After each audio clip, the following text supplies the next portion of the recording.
Bismillahirrahmanirrahim. Bismillahirrahmanirrahim. Assalamualaikum warahmatullahi wabarakatuh. Alhamdulillah, wassalatu wassalamu ala rasulillah wa ala alihi wa ashabihi wa man tabi'ah. Asyhadu an la ilaha illallah wahdahu la syarika lah wa asyhadu anna Muhammadan abduhu wa rasuluhu la nabiyya ba'dah. Allahumma salli wa sallim wa barik ala Muhammadin wa ala alihi wa ashabihi ajma'in. Amma ba'd. Silakan bapak-bapak mungkin dimaju aja ke depan, jangan di belakang. Kasihan nanti kalau ada yang datang mau sholat, biar ada tempat supaya tidak mengganggu juga yang melakukan sholat. Baik, kita lanjutkan pembahasan kita terkait dengan makna kalimah syahadat pada bagian kedua, yaitu tentang Muhammad Rasulullah. Pada pertemuan sebelumnya kita sudah membahas terkait dengan bahwa Rasulullah SAW itu adalah seorang nabi. Kita menjelaskan bahwa beliau bukan hanya sebatas nabi dari sisi pahaman ilmu akidah, tapi beliau juga seorang rasul dan wajib itu diimani. Tidak boleh menganggap atau mengimani bahwa Rasulullah SAW itu hanya seorang rasul, seorang nabi saja yang tidak memiliki umat. Siapapun yang mengimani Rasulullah sebagai seorang nabi saja, maka batal imannya. Tapi harus diimani Rasulullah itu adalah nabi dan rasul. Jadi ketika dikatakan Nabi Muhammad itu artinya rasul. Karena setiap rasul pastilah nabi, tapi setiap nabi belum tentu seorang rasul. Pada rasul ada 4 sifat yang wajib, pada nabi cuma hanya ada 3 sifat. Maka harus diyakini bahwa Rasulullah adalah rasul. Kemudian ketika kita mengatakan syahadat kepada Rasulullah sebagai sebentuk kesaksian pengakuan kita bahwa beliau utusan Allah, harus diyakini juga bahwa beliau rasul yang terakhir kepada umat yang terakhir. Tidak boleh meyakini bahwasanya ada nabi setelah beliau, walaupun hanya sekedar nabi. Jadi ketika dikatakan beliau nabi dan rasul terakhir, tidak ada rasul dan nabi alam bentuk apapun yang datang setelah beliau. Tidak rasul dan juga tidak nabi. Barang siapa yang meyakini ada rasul setelah Rasulullah, ada nabi setelah beliau, maka imannya batal. Pada saat kita bersaksi tentang Rasulullah, harus diyakini juga bahwa beliau diutus untuk seluruh alam semesta, dan semua yang ada di muka bumi saat ini semuanya adalah umat Nabi. Jika diyakini bahwa umat Nabi hanya satu golongan saja, umat Nabi hanya dari satu kaum saja, maka artinya dia tidak meyakini Nabi diutus kepada seluruh alam semesta, dan itu juga bisa menyebabkan imannya batal. Terakhir yang harus dipahami bahwa ketika kita berbicara tentang Rasulullah, bersaksi bahwa beliau adalah Rasul Allah, harus ada keyakinan, harus ada kepercayaan terhadap bentuk apapun yang disampaikan oleh Nabi, baik itu berkaitan dengan hal-hal yang bersifat duniawi maupun hal-hal yang bersifat ukhrawi, apapun itu. Meskipun logika kita, akal kita tidak sampai. Disebutkan oleh Imam Al-Ghazali di sini, mari kita baca sedikit. Wa annahu ba'athan nabiyyan ummi al-Qurashi. Allah itu mengutus seorang nabi yang ummi, berasal dari kaum Quraisy, Muhammadan, yaitu Nabiullah Muhammad sallallahu alaihi wasallam, birisalatihi, dengan risalah yang didapatkan oleh beliau dari Allah, ila kaffatil arabi wal ajam, kepada seluruh orang Arab dan orang-orang yang bukan Arab, siapapun dia. Orang India umat Nabi walaupun mereka beragama Hindu, itu harus ada keyakinan. Orang Israel Yahudi tetap umat Nabi, meskipun mereka mengakui dirinya Yahudi. Ateis yang tidak mengakui adanya Tuhan, umat Nabi selama dia hidup di masa sekarang. Orang Amerika, orang Rusia, orang Cina, orang Jepang yang berkulit hitam legam, yang matanya sipit, yang rambutnya sedikit, semuanya umat Nabi untuk zaman sekarang. Jadi pertempuran dan perkelahian serta peperangan yang terjadi hari ini, itu peperangan yang terjadi antar umat Nabi. Apapun akidahnya, mereka semua adalah umat Nabi. Hanya saja sebagian dari mereka tidak mendapatkan syafaat beliau, sebagian lainnya akan mendapatkan syafaat Nabi. Itu saja perbedaannya. Sebagiannya akan masuk ke dalam surga dan berada di dalam surga untuk selama-lamanya, sedangkan sebagian lainnya akan dimasukkan ke dalam neraka. Yang dimasukkan ke dalam neraka ada dua golongan. Satu golongan akan dibakar di dalam neraka untuk maksiat yang dia lakukan selama di dunia. Begitu pembakaran tersebut dilakukan, menyebabkan maksiat tersebut hilang, dia akan dikeluarkan kembali dari neraka dan dimasukkan ke dalam surga. Sedangkan kelompok lainnya akan kekal abadi di dalam neraka. Jadi Rasulullah diutus untuk seluruh manusia. Itu satu. Baik itu Arab maupun bukan Arab. Itu sebabnya ada kalimat di dalam hadis, tidak ada perbedaan antara orang Arab dengan orang Ajam. La fadla li Arabiyyin ala Ajamiyyin wa la Ajamiyyin ala Arabiyyin. Tidak ada perbedaan atau kelebihan bagi orang Arab atas orang yang non Arab, atau kelebihan bagi yang non Arab terhadap orang Arab. Oh, saya hidungnya mancung, saya orang Arab. Nggak ada kelebihan inti daripada orang yang bukan Arab. Sama semuanya. Orang dari Indonesia mau di pelosok sekalipun yang hidungnya pesek, wajahnya mungkin tidak seganteng orang Arab, itu bisa saja lebih baik di mata Allah dan Rasulnya daripada orang Arab yang gagah, ganteng, hidungnya mancung. Final. Selama jadi umat Nabi, maka tidak boleh kemudian seseorang merasa dirinya hina. Dan ketika sudah jadi umat Nabi, yang paling utama dua: orang yang alim dan yang abid. Orang yang berilmu dan orang yang beribadah. Yang paling sempurna orang yang beribadah lagi alim. Sholat karena ilmu, bukan karena ikut-ikutan.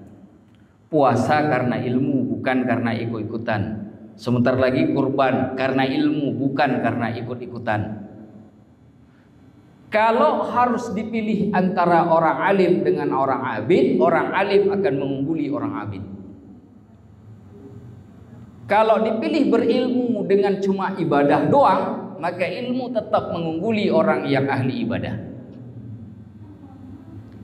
Makanya Imam Malik mengatakan di dalam pernikahan itu ada syarat tambahan, bukan syarat mutlak, bukan syarat sahnya pernikahan yang disebut dengan kafaah. Kita menyebut di sini apa? Sekufu. Pernah dengar Pak? Sekufu? Pernah dengar sekufu? Sekufu itu sederajat, setara, tapi bukan syarat mutlak. Selama ridho antara kedua pasangan, walaupun tidak sekufu, sah. Orang kaya sama orang miskin, ridho, sah. Anak kiai mana orang biasa, saridho, sah. Tapi yang paling utama sekufu. Apa sekufu? Sama tingkatan. Orang alim nikahnya sama orang alim, itu sekufu tuh. Orang berilmu sama orang berilmu, sekufu itu. Kenapa begitu? Karena orang alim itu derajatnya lebih tinggi.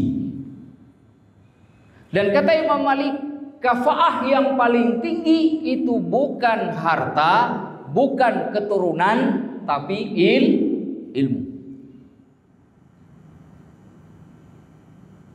Oh, saya nasab saya anaknya raja, harta saya banyak, nggak lebih hebat daripada orang alim yang miskin dan orang tuanya bukan siapa-siapa. Itu kafaah di dalam Islam. Nah, makanya syarat utama dalam ibadah, bahkan dalam akidah, yang pertama sekali adalah ilmu. Sering di masyarakat kita itu orang nanya setelah melakukan sholat, habis itu datang ke Ustadz, Ustadz saya sholat begini sah atau tidak? Syukur kalau sah, kalau nggak sah bagaimana? Syukur kalau sah, kalau nggak sah bagaimana?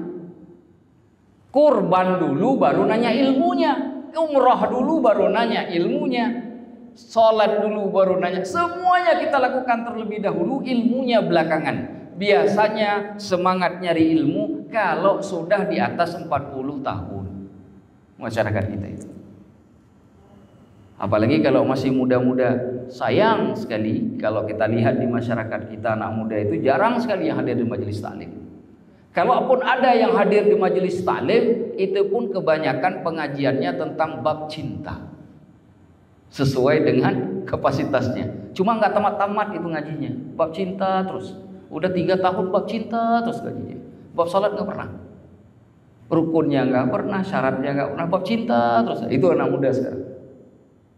Syukur sudah datang. Cuma kalau terus-menerus ngajinya begitu ya nggak naik-naik tingkat, levelnya nggak naik-naik. Begitu nanya sholat ya tetap nggak tahu. Kenapa? Karena kurang ngaji. Ada lagi Pak di masyarakat kita yang muda-muda ngaji buat dapat tambahan quote untuk status media sosial. Nah, kita ada ustadz ngomong sesuatu dicatat lalu disampaikan. Pengajian hari ini, tulis quote-nya. Ada yang coba cari quote saja, kata-kata buat media sosial, taruh di Instagram, taruh di Facebook, letakkan di status WA. Ditanya rukun wudu ada berapa, wallahu a'lam bishawab jawabannya. Ada juga model begitu. La ilaha illallah Muhammadur Rasulullah. Jadi ilmu itu ada yang wajib, ada yang sunnah. Nah, bab-bab yang sholat, wudu, mandi wajib, puasa, bagi yang mampu nanti kurban itu ilmunya wajib hukumnya. Apalagi kalau misalkan pengurus masjid, karena dia akan mengelola kurban orang lain, dia mewakili si pemilik kurban, ilmunya wajib. Kalau nggak punya ilmu nggak bisa mewakili orang lain. Kenapa? Karena bisa salah. Kalau bisa salah, kurbannya batal. Kalau batal yang nanggung siapa? Orang yang ngurus masjid itu yang nanggung Pak. Makanya ilmu di depan, amal di belakang, sholat di depan. Ilmu sholat di depan, sholatnya baru di belakang. Bukan berarti saya belum bisa ilmu sholat, besok saya nggak sholat lagi. Habis isya ini sekarang habis pengajian pulang. Kenapa nggak sholat isya? Belum ada ilmunya. Bukan begitu juga. Mulai malam ini sampai seterusnya cari ustadz buat belajar ilmu sholat. Rukun sholat berapa? Syaratnya berapa? Yang membatalkannya berapa? Sunnahnya berapa? Harus tahu. Sifat sholat itu seperti apa? Cara niat bagaimana? Yang wajib pada niat itu ada berapa bagian? Yang wajib pada niat itu apa? Harus tahu. Udah pada tahu yang wajib pada niat itu berapa? Hah? Sudah tahu yang wajib pada niat itu berapa kalau sholat? Kalau niat aja nggak beres, nggak sholat kita nggak diterima Allah itu. Kenapa? Karena yang pertama sekali dihisab itu niat. Pada sholat fardu yang wajib itu 3, nggak boleh nggak ada. Kalau nggak ada batal niatnya. Batal niat berarti sholatnya batal. Apa yang 3? Ini sesuai dengan mazhab Syafi'i. Yang pertama harus ada qasdul fi'li, harus ada penyengajaan sholat. Makanya ketika mau sholat, tenangkan diri terlebih dahulu, masukkan ke hati mau sholat, jangan begitu datang Allahu Akbar. Itu sholat itu niatnya sambil jalan itu. Enggak. Diam dulu sebentar, begitu sampai di saf dia baru angkat tangan, Allahu Akbar.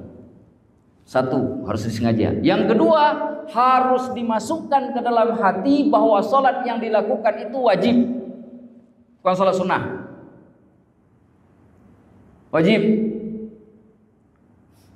Yang ketiga at-ta'yin. Harus disebut sholat yang dilakukan itu apa. Enggak boleh sholat wajib Allahu Akbar, enggak usah. Nanti sholat isya sengaja.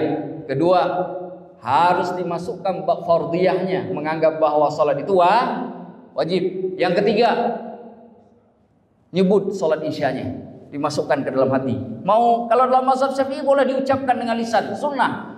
Tapi kalau nggak mau mengucapkan dengan lidah, pakai hati saja sah. Sepakat 4 mazhab, bukan cuma 4 mazhab, 8 mazhab sepakat. Nggak ada perbedaan pendapat. Yang perbedaan pendapat pada melafadzkan niat. Itu 3 tuh, Pak. Nggak boleh nggak ada itu. Kata Imam Nawawi, dalam mazhab Syafi'i, pendapat yang rajih, kalau sholat berjamaah, makmum wajib mentakyin bahwa dirinya makmum. Harus disebut dirinya makmum. Imam tidak wajib. Makmum wajib.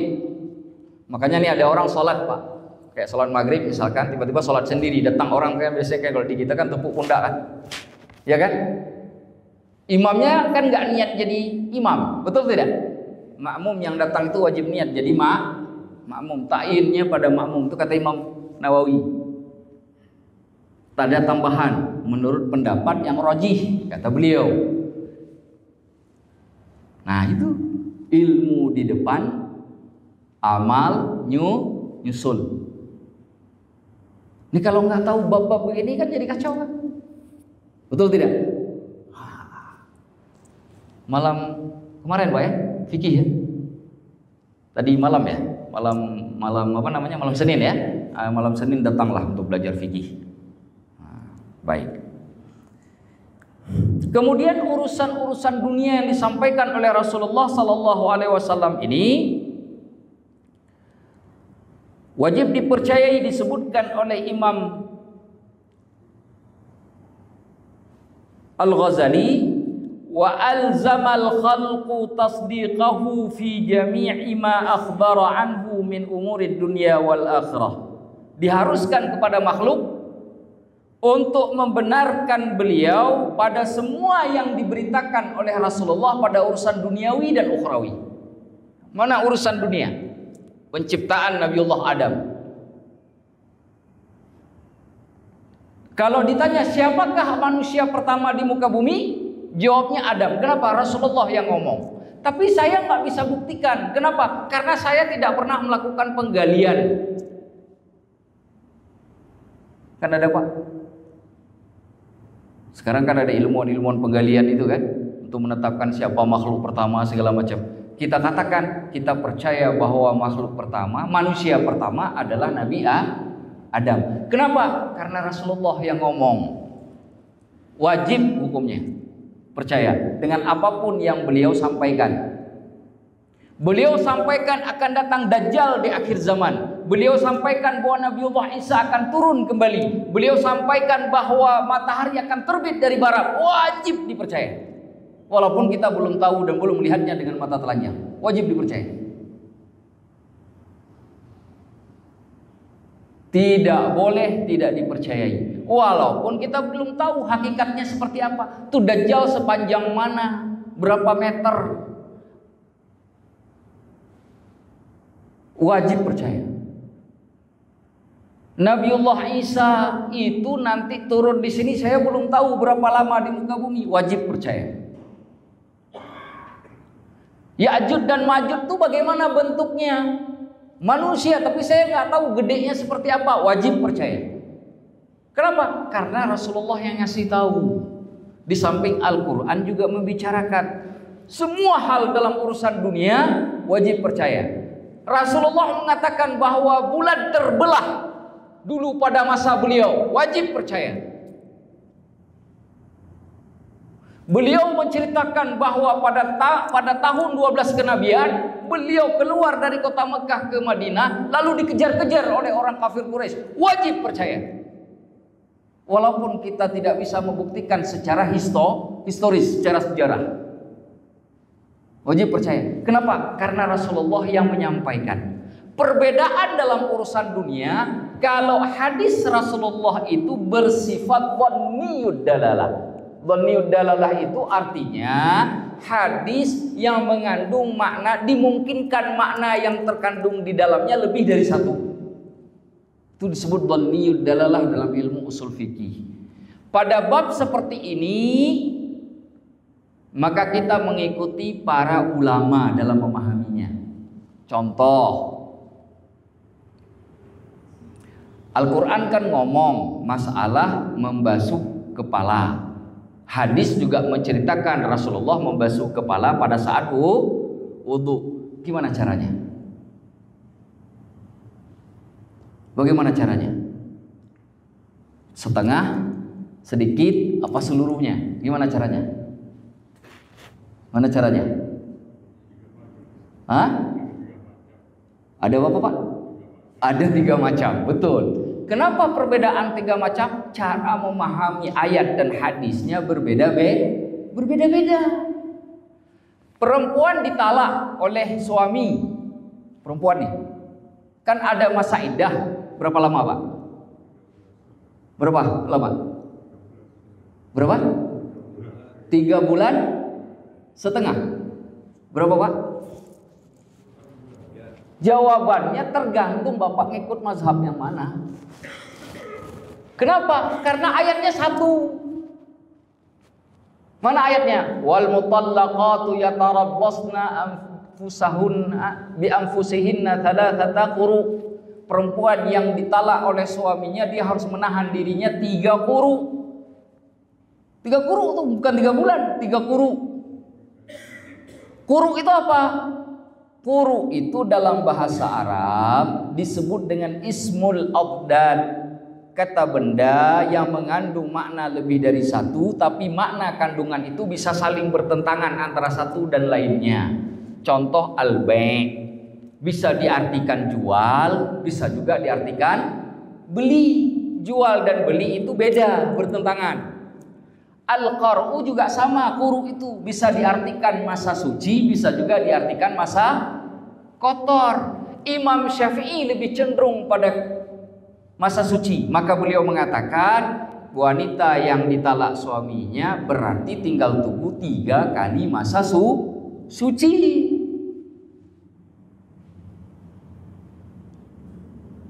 Oke, kalau Imam Hanafi bagaimana? Beliau cenderung kepada kotor, berarti ngikut ke masa kotor. Kali mazhab Hanafi, siapa yang diceraikan oleh suami maka harus nunggu 3 kali masa kotor. Nah, kalau diceraikan pada saat masa suci, beda nggak hitungan mazhab Syafi'i dengan mazhab Hanafi? Beda, karena yang satu ngitung ke masa suci, yang satu ngitung ke masa kotor.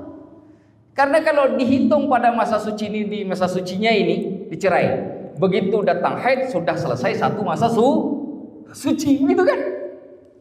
Tapi masa kotornya belum, harus tunggu haidnya selesai dulu baru dihitung masa hitungannya beda tidak? Ketika dihitung hari beda. Siapa yang benar, siapa yang salah? Siapa yang benar, siapa yang salah? Dua-duanya benar, karena hukumnya dhanniyud dalalah. Tuh, dhanniyud dalalah. Dua-duanya benar. Disinilah perdebatan. Kenapa Islam membenarkan seperti itu? Di masa Nabi sudah terjadi yang model-model begitu. Sudah terjadi. Tapi kalau yang sifatnya qat'iyud dalalah sudah pasti maknanya cuma satu. Sudah satu. Itu tidak boleh pakai ijtihad. Kata Rasulullah, kata Allah, wa aqimus salata wa atuz zakah. Dirikanlah salat, tunaikanlah zakat. Kata Nabi, sallu kama ra'aitumuni usalli. Lihatlah, salatlah kalian seperti melihat aku salat. Nabi salat takbir sampai dengan salam. Datang orang sekarang, lalu salat cukup diniatkan di dalam hati. Benar apa salah? Benar apa salah? Salah. Kenapa? Nabi salatnya bukan niat di dalam hati. dari takbir sampai salam. Maka orang yang cuma sholat pakai niat dengan hati, maka dia telah terjerumus ke dalam kesalahan. Yang model-model begini wajib ditolak. Wajib ditolak. Final. Tapi ini wali Allah, walaupun ngakunya wali Allah, terbang, walaupun bisa terbang, jalan di atas air, di atas di laut pun tetap nggak boleh dipercaya. Mutlak. Kenapa? Karena hadisnya dipahami cuma satu model, tidak boleh ada penafsiran di dalamnya. Karena sifatnya qat'iyyud dalalah, pasti, bukan lagi yang lebih dari satu maknanya. Nah, itu harus dipahami dari sisi sudut ilmu usul fikih. Nah, itu dunia. Terkait dengan akhirat, beliau cerita tentang hisab. Beliau cerita tentang timbangan. Tapi gimana timbangannya? Saya nggak pernah tahu. Imani, tidak perlu ditanya. Percaya kepada sirat, tempat kita melintas nanti ke surga. Yang kata para ulama lebih halus dari rambut, lebih tajam daripada pedang. Bagaimana bentuknya? Saya nggak tahu. Imani. Kenapa diimani? Karena semuanya diberitahukan oleh Rasulullah. Diberikan kitab catatan. Bagaimana kitab catatan? Apakah bentuknya diari? Apakah bentuknya CCTV? Saya nggak tahu. Imani. Padahal yang tidak diceritakan oleh Nabi tidak perlu dipertanyakan, cukup diimani. Wajib hukumnya. Kenapa? Karena ini bab ghaib. Bab ghaib tidak pakai logika. Gak bisa menggunakan logika. Tapi pada hal yang bersifat pengetahuan yang bukan ghaib, itu berhubungan dengan logika. Allah boleh nggak ditanya bagaimana wujudnya?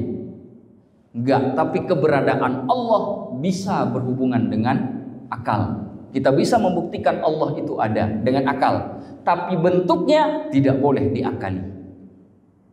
Final, Pak. Clear ya? Nah, itu bab akidah itu begitu. Nah, termasuk wa anna Muhammadar Rasulullah disebutkan oleh Imam Al-Ghazali di sini. Wa ayya'taqida fadlas sahabah, wajib meyakini bahwa sahabat memiliki kelebihan. Wa tartibuhum wa anna wa tartibahum, dan tertib kelebihan di kalangan para sahabat itu wajib diimani. Wa anna afdalan nasi ba'dan nabi, harus juga diyakini bahwa manusia terbaik di kalangan para sahabat setelah Nabi Abu Bakar, Thumma Umar, kemudian Umar, Thumma Uthman, kemudian Utsman, Thumma Ali radhiyallahu anhum, baru kemudian Sayyidina Ali radhiyallahu anhum. Kenapa? Karena mereka berempat khulafaur rasyidin, tapi urutannya jelas. Kalau Syiah, dia tolak Abu Bakar, dia tolak Umar, dia tolak Utsman, dan naikkan Ali. Ahlu sunnah mengatakan sahabat yang paling dekat dengan Nabi secara tertib yang paling afdal adalah Abu Bakar. Kalau sunnah wal jamaah itu begitu, Pak. Mana dalilnya? Ada di Sahih Bukhari, ada di Sahih Muslim, ada di Musnad Imam Ahmad. Ketika para sahabat bertanya kepada Rasulullah tentang siapakah sahabat yang paling dicintai oleh Nabi, Nabi menjawab Abu Bakrin. Lalu ditanya lagi, "Tsumma man?" Kemudian siapa ya Rasulullah? Rasulullah menjawab, Umar. Nabi yang ngomong begitu. Wajib diimani. Karena itu bukan bab ijtihad. Itu jelas dalilnya. Ada di Sahih Bukhari, ada di Sahih Muslim, dan juga di beberapa kitab hadis yang lainnya. Jelas. Nah, ini yang disebutkan. Wa ayyuhsinadhanna bi jami'is sahabah, lalu wajib punya husnudzan kepada seluruh sahabat tanpa terkecuali, semua sahabat. Tahu nggak bahwa Sayyidina Ali pada saat jadi khalifah pernah berperang dengan istri Nabi? Pernah dengar, Pak? Pernah dengar? Yang disebut dengan perang Jamal, perang onta. Satu sisi Sayyidina Ali dengan para sahabat, satu sisi lain Sayyidah Aisyah. Orang yang buruk hati akan mengatakan bahwa para sahabat Nabi saling menumpahkan darah. Itu buruk sangka. Ahlus sunnah wal jamaah sepakat, apapun yang terjadi dengan para sahabat, harus setiap kita berhusnudzon kepada sahabat, apapun kondisinya. Harus. Wajib. Tak peduli siapapun itu, mau laki-laki ataupun perempuan. Wajib husnudzon. Kenapa begitu? Karena Rasulullah mengatakan dalam sebuah hadis sahih yang diriwayatkan oleh Imam Ahmad, wala tasubbu ashabi, jangan kalian caci maki sahabat-sahabatku. Itu kata Nabi itu. Sedangkan perkataan Nabi wajib diimani. Berani caci sahabat Nabi. Berani nyebut Ali itu jahat karena memerangi Sayyidah Aisyah. Berani sebut Sayyidah Aisyah jahat karena berperang dengan khalifah yang diangkat oleh kaum muslimin saat itu yang bernama Sayyidina Ali. Berani. Bermasalah akidahnya. Kan harus ada keyakinan bahwa Rasulullah mengatakan tidak boleh mencaci maki para sahabat beliau, entah yang perempuan, entah yang laki. Makanya Ibnu Katsir di dalam kitab Al-Bidayah wa Nihayah itu menceritakan peperang Ali dengan Muawiyah yang disebut perang Siffin. Ali dan Muawiyah perang. Lalu ketika beliau selesai menceritakan peperangan itu, beliau mengatakan, dalam masalah ini Sayyidina Ali benar, Muawiyah salah. Akan tetapi kata Abu Bakar, kata Ibnu Hajar, Ibnu Katsir, ijtihadnya Sayyidina Ali karena benar dapat 2 pahala. Ijtihadnya Muawiyah karena salah dapat 1 pahala. Beliau berdalil pada hadis Rasulullah, in ijtahadal hakimu fa asaba falahu ajran wa in akhta'a falahu ajrun. Seorang hakim jika berijtihad, jika dia benar, hakim di sini artinya bukan cuma pemimpin, Pak. Hakim ini orang yang punya ilmu. Sekelas ulama. Para sahabat Nabi itu para ulama semuanya. Kalau berijtihad, apabila benar dapat 2 pahala. Kalau salah dapat 1 pahala. Jadi Ali, kata Ibnu Katsir nih dalam kitab Bidayah wa Nihayah, ketika terjadi perang Siffin, Sayyidina Ali benar dapat 2 pahala. Muawiyah salah dapat 1 pahala. Ijtihadnya di mana? Sama-sama ingin berurusan dengan masalah darah Sayyidina Utsman yang ditumpahkan. Ali mengatakan darah Sayyidina Utsman wajib diselesaikan. Tapi ini belum saatnya, kaum muslimin sedang ribut. Karena sudah ada puak-puak Khawarij masa itu muncul. Maka harus dirapatkan dulu safnya oleh kaum muslimin. Sayyidina Ali ingin memimpin masalah itu. Muawiyah bukan begitu ijtihadnya. Tidak, darah Utsman sekarang langsung harus diproses. Situ aja letak bedanya. 2 ijtihad yang berbeda. Itu kata Ibnu Katsir. Ini pendapat Ahlus Sunnah wal Jamaah. Kalau lari ke Syiah, mereka caci maki Muawiyah bin Abi Sufyan karena berperang dengan Sayyidina Ali. Mereka kafirkan Muawiyah dengan sebab itu. Inna lillahi wa inna ilaihi raji'un. Itu berbahaya sekali. Kita tidak seperti itu.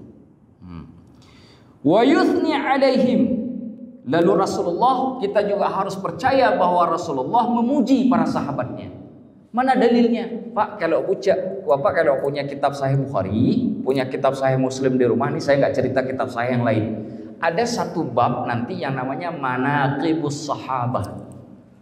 Cerita-cerita tentang keutamaan dan biografi sahabat. Dimulai dengan masalah Abu Bakar, lantas Umar, kemudian Utsman, baru kemudian Sayyidina Ali, terus sahabat-sahabat yang lain. Apapun ucapan Nabi yang memuji para sahabatnya itu direkam oleh ulama hadis. Bapak baca di situ. Abu Bakar diceritakan apa oleh Rasulullah, apa pujiannya.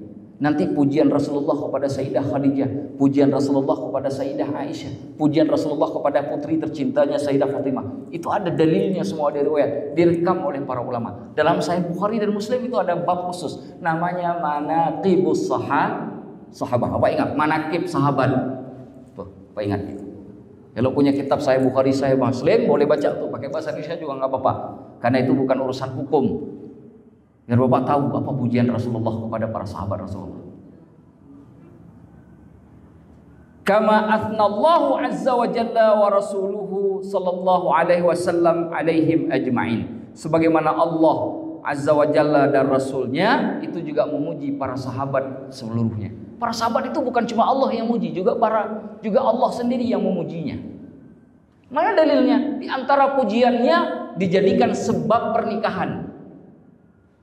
Sayyidah Fatimah, putri Rasulullah, itu dinikahkan dengan Sayyidina Ali atas petunjuk dari siapa? Allah yang perintahkan. Zainab binti Jahash dinikahi oleh Rasulullah setelah Zaid bin Harithah, itu juga perintah Allah. Jadi di kalangan para sahabat itu ada yang menikah karena Allah yang nyuruh. Turun wahyu, mau nikahkan si fulan dengan si fulan. Sampai begitu tuh. Kita hari ini dinikahkan orang tua aja kita marah.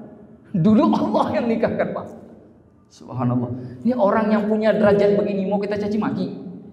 Ini orang yang punya derajat begini mau kita hina. Ini orang yang punya derajat begini mau kita berburuk sangka kepada mereka. Maka rusaklah pemahaman akidah.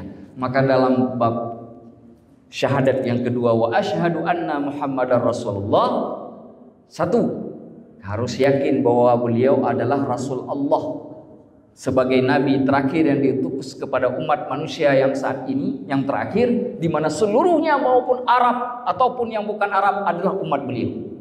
Harus diyakini bahwa beliau seorang yang mendapatkan risalah langsung dari Allah, dapatkan wahyu, dan setiap apa yang beliau ucapkan wajib diimani. Jika sudah jelas dalalahnya, maka wajib diimani, tidak boleh didustai. Kecuali pada hadis-hadis yang dimungkinkan maknanya lebih dari satu, maka kita ikuti para ulama yang ahli di bidangnya. Kalau hadisnya akidah, ya ikuti ulama akidah. Kalau fikih, ya ikuti ulama fikih, karena mereka yang paham. Tapi kalau yang sudah qat'i, pasti tidak ada lagi penafsiran seperti sholat, bagaimana cara sholat, maka dalam hal itu kita katakan bahwa semua yang disampaikan oleh Rasulullah wajib diimani dan diikuti. Rasulullah cerita tentang hal yang bersifat duniawi, wajib diimani. Beliau cerita tentang hal yang bersifat ukhrawi, wajib diimani. Dan yang paling penting, sahabat Nabi, orang yang bersama Nabi berjuang siang dan malam. Nabi tengah malam bangun dari tidurnya mengatakan, wahai sahabatku, keluar dari rumah untuk berperang. Mereka tidak bertanya, ya Nabi kenapa nggak besok pagi? Enggak.